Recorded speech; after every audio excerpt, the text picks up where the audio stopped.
예, 할렐루야. 교회 14주년 감사 예배로 드립니다. 말씀 전하기 전에 우리 하나님께 감사합니다. 또 그동안 지켜주심을 감사합니다. 우리 좀 감사의 박수를 올려드렸으면 좋겠습니다.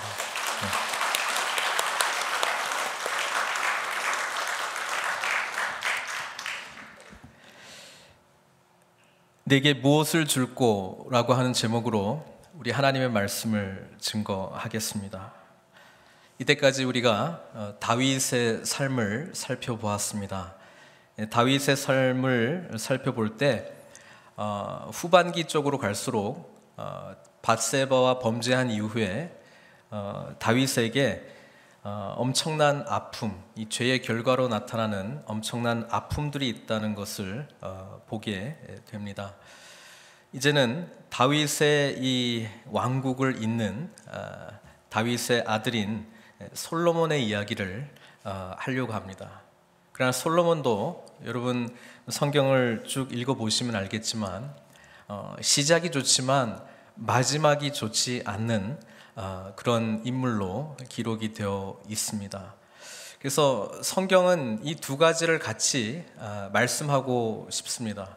뭐냐 하면 다윗과 솔로몬의 가장 좋았던 모습들은 앞으로 이 다윗과 솔로몬의 이 가장 좋았던 것을 예표하시는 우리 예수님의 참된 메시아 시대가 오게 되면 그런 나라가 세워질 것이다 라고 하는 소망을 주기 위함이고, 그럼에도 불구하고 다윗과 솔로몬의 인간적인 죄악상들이 낱낱이 기록된 이유는 역시 인간으로서 이 일을 감당할 수 없기 때문임을 성경은 분명히 말씀하고자 함이라고 하는 사실이죠. 그래서 우리는 늘 알아야 되는 거예요. 우리의 의로움으로 우리가 자격이 되므로 하나님의 나라가 세워지는 것이 결코 아니라 우리의 연약함으로, 상한 심령으로 하나님 앞에 완전하게 범죄했습니다. 그러나 그리스도의 피 흘려주신 십자가의 보혈로 나는 소망을 얻고 새로운 존재가 되었습니다라고 하는 이 신앙 고백 위에 우리는 하나님의 나라가 세워지는 줄로 믿습니다. 우리 늘푸른 선교교회가 14년을 흘러왔습니다. 얼마나 감사한 일입니까? 그러나 거기에 우리가 기억하기에 가장 좋았던 순간들과 또 우리가 기억하기에 연약한 순간들도 있었을 줄로 믿습니다. 연약한 순간은 그때야말로 십자가의 은혜를 더욱더 사모해야 됐을 거라고 하는 하나님의 복음의 말씀으로 다시 돌아가시기를 원하고요. 또 가장 좋았던 때에 결코 우리의 자격됨과 우리의 능력 때문에 그것이 이루어졌다라고 하는 그런 교만한 마음들은 나타나지 않았으면 좋겠습니다. 그래서 우리 인간의 삶이 복잡한 것 같습니다. 내 자신을 보더라도 나는 하나님 앞에 거룩한 모습으로 나아가고 있는 순간들을 발견하기도 하지만 때로는 처참하게 어떻게 나한테 이런 마음들이 있는가, 이런 모습들이 왜 나타나는가 하는 그런 처참하게 무너지는 모습들을 하나님께서 동시에 보여주시는 이유는 하나님의 지극히 선함으로 말미암아 나타날 수 있는 가능성과 또 그와 동시에 십자가 앞에서는 한 명도 예외 없이 그리스도의 은혜와 사랑이 필요한 존재들이라고 하는 것을 하나님께서는 끊임없이 우리들에게 깨닫게 해주시기 때문에 그렇습니다. 그래서 사도 바울의 고백이 진짜 고백이에요. 나의 약한 것들이 사실 나를 지켜주는 거예요. 내가 하나님 앞에 얼마나 처참하게 연약한 자인가, 그것을 아는 자가 십자가를 붙들 수밖에 없기 때문에 그렇습니다. 십자가의 은혜를 온전히 붙드는 자는 하나님의 은혜로 말미암아 주님의 일을 감당하기 때문에 그 안에는 기쁨과 감격이 있다라고 하는 것이죠. 우리 늘푸른 선교교회 가운데 이제까지 함께 하셨던 모든 것 합력해서 선을 이루실 줄로 믿습니다. 그런 고백 가운데 하나님께서는 오늘 또 역사하시고 앞으로도 여호와 이레의 하나님으로 우리와 동행해 주시며 예비하신 것을 통하여 하나님께서 영광 받으실 줄로 믿습니다. 그 길을 함께 가시는 저 여러분들 되시기를 바랍니다. 여러분, 솔로몬, 다윗 굉장히 메시아의 나라를 상징하는 두 인물입니다. 그렇죠? 그러니까 다윗과 솔로몬은 앞으로 도래할, 또 이미 우리에게 시작된 하나님 나라를 예표하고 있는 그 모든 모습들이 다윗과 솔로몬의 왕국 가운데 다 담겨져 있거든요. 근데 오늘 3장에서는 솔로몬이 어떻게 해서 하나님의 영광과 모든 은혜를 받게 되었는가, 그 키가 여기 기록되어 있습니다. 그것은 다름 아닌 하나님 앞에 온전한 예배자로 나아갔기 때문입니다. 오늘 우리가 읽었던 본문 시작도 예배고 마치는 내용도 예배입니다. 우리 기독교인의 삶은 시작도 예배고 마치는 것도 예배가 되어야 될 줄로 믿습니다. 전적으로 하나님께 예배드리는 삶, 예배자를 통하여 하나님의 나라가 이루어질 줄로 믿습니다. 4절 보니까 이렇게 기록되어 있습니다. 이에 왕이 제사하러 기브온으로 가니 거기는 산당이 큼이라. 솔로몬이 그 제단에 1000번제를 드렸더니, 이렇게 기록되어 있습니다. 여러분, 한국교회에서 1000번제 드리자라고 하는 그런 운동들이 하루하루 이렇게 예배드리면서 헌금하고 하는 그런 운동이 있었던 기억이 있습니다, 제가요. 그런데 1000번제는 한 번에 1000번의 번제를 드리는 것을 의미하지, 하루하루 한 번씩 번제 드리면서 1000일 동안 했던 것을 의미하는 게 아닙니다. 그것을 분명히 말씀드리고 1000번제에 대해서 좀 생각해 봤으면 좋겠습니다. 지금까지 하나님의 성전은 다윗은 만들고 싶었으나 하나님께서는 다윗의 손에 의해서 그 성전이 만들어지게 하지 않았습니다. 왜?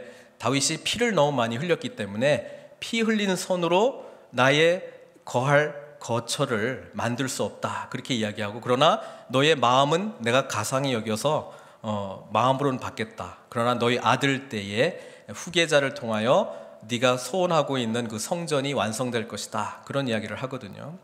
그래서 그 후계자인 솔로몬이 이제 그 성전을 완성하게 됩니다. 그러나 성전이 지어지기 그 전 사이는 어떻게 됐을까요? 언약궤는 예루살렘에 있습니다마는 성막은 하나님이 모세로 말미암아 만들라고 했던 그 회막은 기브온 산당에 있었습니다. 어떻게 아느냐? 성경에 기록이 되어 있습니다.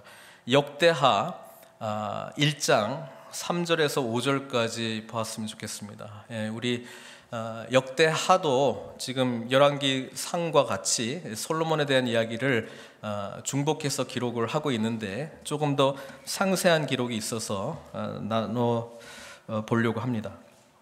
같이 읽어볼까요? 3절입니다. 솔로몬이 온 회중과 함께 기브온 산당으로 갔으니 하나님의 회막 곧 여호와의 종 모세가 광야에서 지은 것이 거기에 있음이라. 4절. 다윗이 전에 예루살렘에서 하나님의 궤를 위하여 장막을 쳐 두었으므로 그 계획은 다윗이 이미 기럇 여아림에서부터 그것을 위하여 준비한 곳으로 메어 올렸고, 5절. 옛적에 훌의 손자 우리의 아들 브살렐이 지은 놋제단은 여호와의 장막 앞에 있더라. 솔로몬이 회중과 더불어 나아가서, 이렇게 기록되어 있잖아요. 그래서 지금 그 번제단, 번제를 위해서 만들었던, 모세 시대에 만들었던 이 번제단은 지금 기브온 산당에 있는 거예요.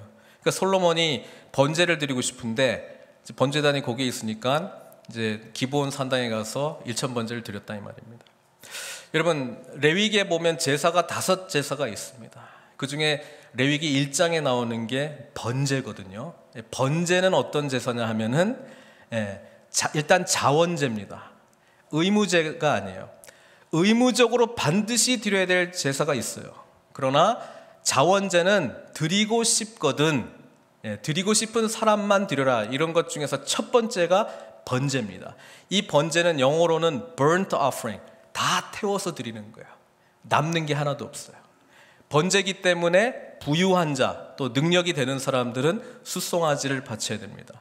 또 숫송아지 바칠 능력이 안 되는 사람인데 번제를 드리고 싶은 사람은 양이나 염소를 바치게 됩니다. 그것도 안 돼. 난 너무나 가난해. 근데 번제를 드리고 싶어. 그러면 집에서 키운 비둘기나 산에서 잡은 비둘기, 그거는 잡을 수 있잖아요. 그거라도 드려서 번제를 드릴 수 있도록 하나님께서 신분에 맞게, 형편에 맞게 드릴 수 있도록 했습니다. 그래서 자원제죠. 근데 솔로몬이 드릴 때는 제 가난한 자 아니잖아요. 비둘기 안 드렸을 거고, 그렇다고 뭐 양이나 염소 드렸을 것 같지 않고 숫송아지를 드렸을 겁니다. 숫소를 드렸을 겁니다. 흠 없는 거. 그를 1,000마리를 바치는 거예요. 그런데 이 번제는 뭐냐면 전부 각을 뜨는 거예요. 각을 다 떠서 하나도 남김없이 다 태워서 하나님께 드리는 겁니다. 생각해 보십시오. 1,000마리의 소를 하루에 했는지 며칠 걸려서 했는지 모르겠는데 이걸 전부 각을 떠서 태워버렸다. 이렇게 하면 여러분 무슨 생각 드세요? 그 고기 아깝지 않아요? 화목제물로 하면 지금 그 엄청난 고기가 그냥 다 태워져요. 이렇도록 하나님께서 이 번제를 받으셨는데 레위기 1장 17절 1장의 맨 마지막 부분에 이런 표현이 있습니다. 마지막 부분에 이제 그 새와 관련된 내용이 나오다가 끝부분에 이런 표현이 있습니다. 번제를 드릴지니 이는 화제라. 그러니까 번제는 다 태워서 드리는 거니까 이제 화제. 여호와께 뭐라고요? 향기로운 냄새가 되었다는 거예요. 성경에 보면은 5대 제사 중에서 향기로운 제사가 되는 것은 번제, 소제, 화목제입니다. 그런데 이 모든 제사는요 자원제입니다. 그럼 그 다음에 네 번째, 다섯 번째 제사는 속죄제와 속건제거든요. 이거는 하나님 앞에서 죄를 지었을 때 그때 의무적으로 딱 정해져 있어요. 너는 이거 바쳐, 너는 이거 바쳐, 너는 이거 바쳐, 딱 정해져 있습니다. 그렇게 드려야 되는 게 속건제와 속죄제인데 우리 예배 드릴 때도 이 번제, 소제, 화목제 하나님 앞에서 자원제로 향기로운 냄새가 되어 하나님 앞에 드릴 사람들도 있고요. 이 속건제, 속죄제는 하나님 앞에 범죄함으로 즉 그 관계를 회복하기 위해서 예배드리는 자들도 있습니다. 그런데 네 번째, 다섯 번째 속건제, 속죄제는 하나님께서 받으시고 향기로운 냄새가 되었다라고 하는 표현이 있을까요? 없을까요? 없습니다. 깨진 관계가 회복되었을 뿐입니다. 사랑하는 성도 여러분, 오늘 우리가 예배로 나올 때에 번제로 하나님께 나오시길 바랍니다. 근데 이 번제가 그래서 의미하는 것이 뭐냐면 하나님께 내가 전적으로 나의 모든 것을 드리겠습니다, 이 고백하는 거거든요. 그런데 솔로몬이 이거를 몇 번 했다고요? 1,000번제를 드린 거야. 그러니까 솔로몬의 이 번제의 마음 가운데 하나님 앞에 향기로운 이 냄새가 되도록 정말 소원하는 마음으로 1,000번제를 드렸는데 이것을 하나님께서 얼마나 기쁘게 받아주셨겠습니까? 여러분, 이런 예배자를 통하여 하나님께서는 영광 받아주시고 또 그런 예배자를 통하여 하나님의 뜻이 온전히 세워질 줄로 믿습니다. 저는 1,000번제에 대해서 묵상하다가 양화진에 있는 선교사 한 분이 생각이 났습니다. 양화진에 제가 방문했던 적이 있는데요. 거기에는 이제 외국인 선교사님들이 그 묘지가 있죠. 루비 캔드릭 선교사입니다. 이분은 우리가 1907년에 평양 대부흥이 일어났잖아요. 그때 한국에 선교사로 왔던 처녀였습니다. 24살의 젊은 처녀였습니다. 텍사스, 플레이노 텍사스, 거기서 태어났고요. 오게 된 것은 감리교의 그런 지원으로 오게 되었습니다. 그래서 1907년도에 왔는데 9개월 정도 사역하다가 급성 맹장염으로 세브란스 병원에서 사망하게 됩니다. 1년도 채 못 채웠죠. 원래는 5년 생각하고 왔었는데요. 그 9개월도 채 안 된 이 젊은 여자가 선교사님이 이제 죽게 되었는데 본국에 편지가 하나 도달하게 됩니다. 그 편지의 내용 중에 이런 구절이 있습니다. 나에게 줄 수 있는 1000개의 생명이 있다면 그 모두를 한국에 드리겠습니다 라고 하는 이 표현이 있습니다. 그리고 그 다음 날 사망했다라고 하는 소식이 왔어요. 영어로 하면 If I had 1,000 lives to give, Korea should have them all. 그래서 지금도 양화진에 가면 묘비명에 이게 딱 새겨져 있죠. 나에게 1000개의 삶이 있다면 전부 하나님께 드리겠습니다. 이 선교사님이 생각이 나는 거예요. 뭐 9개월 와서 얼마나 했겠습니까? 그럼 하나님께서 이 죽음을 얼마나 귀하게 받으셨을까? 왜냐하면 이 고백 속에 오늘 솔로몬이 드리고자 하는 1000번제의 헌신의 마음이 담겨져 있기 때문에 그렇습니다. 솔로몬은 지금 1000번제를 드리면서 이 고백하는 거예요. 내가 1000개의 생명이 있다면 전부 다 누구에게 드리겠다는 거예요? 하나님께 드리겠다는 거예요. 이 고백을 받고 하나님이 가만히 계실 수가 있겠습니까? 이렇게 생각한 왕이, 이렇게 생각한 사람이 한 명도 없었어요. 1000번제를 드려야 된다는 것을. 번제 자체가 전적인 헌신인데 1000개의 생명이 있어도 내가 하나님 앞에 온전히 내가 다 내어놓겠습니다. 이 고백 하나님께서 기쁘게 받아주셨다라고 하는 겁니다. 오늘 늘푸른 선교교회 14년의 그런 세월 동안에 이 1000번제 또는 전적으로 하나님 앞에 내가 헌신하겠나이다, 이 고백을 하나님께서는 몇 번 받으셨을까요? 저는 몰라요. 제 하나님이 아니니까. 그러나 적어도 오늘 이후에 하나님께서 우리를 통하여 정말 역사하시기를 원한다면 하나님께서는 먼저 이 1000번제 드렸던 솔로몬의 마음과 같이 전적인 헌신자를 찾고 계시다는 거예요. 그리고 그분들을 통하여 하나님의 놀라운 은혜와 축복이 나타나게 된다는 것입니다. 그 이야기가 오늘 이야기예요. 이 기브온 산당에서 1000번제를 드리고 난 다음에 하나님께서 꿈에 나타나셨어요. 그러면서 이런 이야기를 해요. 내가 내게 무엇을 줄꼬? 오늘 설교 제목이죠. 너는 구하라. 이야, 제가 이 말씀 묵상하면서 생각해 봤습니다. 하나님께서 지금 나타나셔가지고 저한테 내가 내게 무엇을 줄꼬? 너는 구하라. 그럼 난 뭘 달라고 할까? 생각해보면 제가 하나님한테 달라고 하는 기도 제목이 있어요. 근데 하나님이 직접 이 말씀을 하시면 그거 하자니 좀 아까운 것 같아요. 뭔가 좀 부족한 기도를 내가 하고 있진 않는가, 그런 생각이 드는 거예요. 갑자기 좀 더 달랄 걸. 하나님 지금 달라는 대로 주시겠다고 말씀하시면 내가 지금 뭘 구할까, 그런 생각을 하는 거예요. 늘푸른 선교교회가 하나님 앞에 서 있을 때, 헌신자로 하나님께 나아갈 때 하나님께서 이 질문을 하실 때는 네가 뭘 구하는가에 따라서 내가 주겠다 안 주겠다라고 하는 것이 아니고 완전히 주겠다는 거예요. 완전히 확실하게 주겠다는 거예요. 우리 교회에게 하나님께서 물으신다면 나는 뭐라고 대답해야 될까? 뭐 여러 생각들이 많이 있었습니다만은 소개하지는 않겠습니다. 근데 말씀을 읽으면서 깨달은 게 있어요. 전적으로 하나님 앞에 헌신한 자는 늘 누구를 생각하는 거예요? 하나님을 생각하는 거예요. 하나님의 마음이 어디 있는가 늘 생각하는 거예요. 그런 사람에게 주님께서도 똑같은 약속을 하셨구나, 그게 딱 기억이 나는 거예요. 우리 주님께서도 뭐라고 말씀하셨습니까? 이때까지 너희들이 내 이름으로 구하지 않았는데 이제는 내 이름으로 구하라. 그리하면 하나님께서 다 주시겠다고 말씀하셨잖아요. 새로운 이야기는 아니에요. 그러나 주님께서 그 앞뒤 문맥을 읽어보시면 내 말이 너희 안에 거하고 너희가 내 안에 거하면, 주님과 우리가 일치된 삶을 살아갈 때, 주님과 우리가 동행하는 삶을 살아갈 때 우리가 구하는 것은 하나님이 원하시는 것을 구하게 돼 있어요. 솔로몬이 하나님이 원하시는 것을 구했다는 거예요. 이 고백 속에 솔로몬이 뭘 구합니까? 하나님, 저는 우리 아버지 다윗과 달리 용사가 아닙니다. 전쟁터에 나가본 적도 없습니다. 골리앗 같은 사람 물리쳐 본 적도 없습니다. 저는 우리 아버지 다윗과 같이 광야 속에서 훈련받은 그런 영성가가 아닙니다.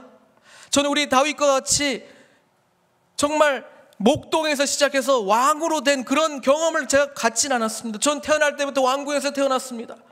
저는 화려한 것들만 누리면서 살아왔습니다. 제가 이제 하나님의 이 왕국을 이끌어가야 되는데 주님, 저에게 지혜와 분별력을 주십시오. 이렇게 구하는 거예요.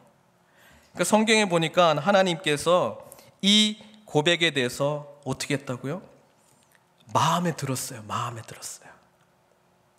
사랑하는 성도 여러분, 하나님의 뜻대로 구하는 기도가 뭐냐면 하나님의 마음에 드는 기도예요. 우리가 하나님의 마음에 드는 기도 드렸으면 좋겠습니다. 우리 교회가 하나님께서 마음에 드는 기도 드렸으면 좋겠습니다. 하나님께 마음에 드는 게 지금 1000번째 드려가지고 한 번씩 번째 드릴 때마다 하나님께서 pleasing aroma, 기뻐하셨잖아요. 솔로몬이 하나님을 1001번 기쁘게 만들었습니다. 하나님을 1000번 하고도 한 번 더 기쁘게 했어요. 마음에 드는 기도를 하나님께 올려드린 거예요. 그러니까 이 하나님께서 이런 것을 구하는 솔로몬에게 어찌 마음의 감동이 없겠습니까? 우리 주님께서도 너희는 먼저 그의 나라와 의를 구하라. 그리하면 이 모든 것을 너희에게 주실 것이다 말씀하셨잖아요. 하나님의 마음에 드는 기도를 하는 솔로몬에게 하나님께서 네가 부도 구하지 아니하고 전쟁할 때마다 이기게 해달라고 하지도 아니하고 내가 다 줄게. 왜? 이미 솔로몬이 하나님께 자신의 모든 것을 다 드렸기 때문에 그렇습니다. 저는 이 말씀을 준비하면서 14년 동안 우리를 지켜주시는 우리 하나님, 우리 늘푸른 선교교회를 통해서 뭘 원할까라고 했을 때 지금 내게 무엇을 줄 거에 대해서 뭔 대답을 할까에 집중하는 것이 아니라 전적으로 번제로 헌신하는 헌신자들을 먼저 하나님께서 찾으시기를 원하신다는 것을 깨닫게 되는 거예요. 하나님은 이런 헌신자들을 찾고 계신 거예요. 자신의 모든 것을 하나님께 내어드릴, 번제로 내어드릴 그런 사람들을 찾고 있습니다. 로마서 12장 1절 말씀처럼 형제들아 내가 하나님의 모든 자비하심으로 너희를 권하노니 너희 몸을 하나님이 기뻐하시는 거룩한 산 제물로 드릴, 그런 사람들을 지금 찾고 있다는 것이죠. 그럴 때 하나님께서 우리 교회를 통하여 우리가 생각지도 못한 놀라운 일들을 일으키시겠다는 거예요. 오늘 14주년을 맞이한 저희들, 앞으로 이제 우리 늘푸른 선교교회는 계속적으로 성숙해 가야 되지 않겠습니까? 오늘보다는 내일이 더 좋은 교회가 되어야 되지 않겠습니까?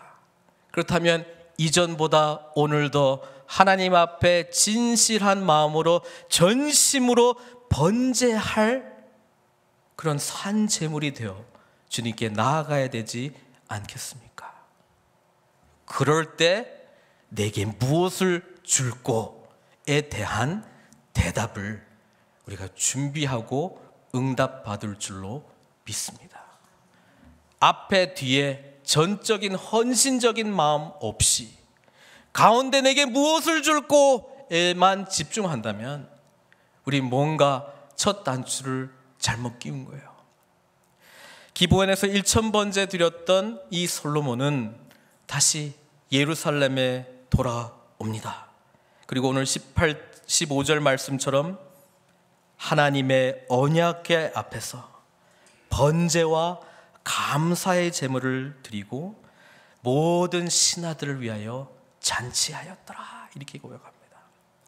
여러분, 하나님 앞에 전적으로 헌신하는 자를 통하여 하나님의 역사가 나타나게 되고요, 이 하나님의 놀라운 은혜를 받은 자들은 반드시 주변에 있는 모든 사람들에게 이 은혜가 흘러 넘쳐 난다는 사실을 알고 계십니까? 하나님은 그것을 기뻐하시고 우리 늘푸른 선교교회를 통해서 오늘 우리 지역 사람들, 이웃들에게 우리가 하나님 앞에 전적으로 헌신할 때 주님께서 주시는 그 은혜가 흘러 넘쳐서 그들에게 또한 하나님의 은혜와 사랑이 흘러가지 않겠습니까? 14주년을 맞이하면서 함께 우리 번제 제물이 되어 산 제물이 되어 하나님 앞에 온전한 헌신으로 다시 시작하는 저 여러분들 되시기를 주님의 이름으로 축원드립니다. 시간 같이 기도했으면 좋겠습니다.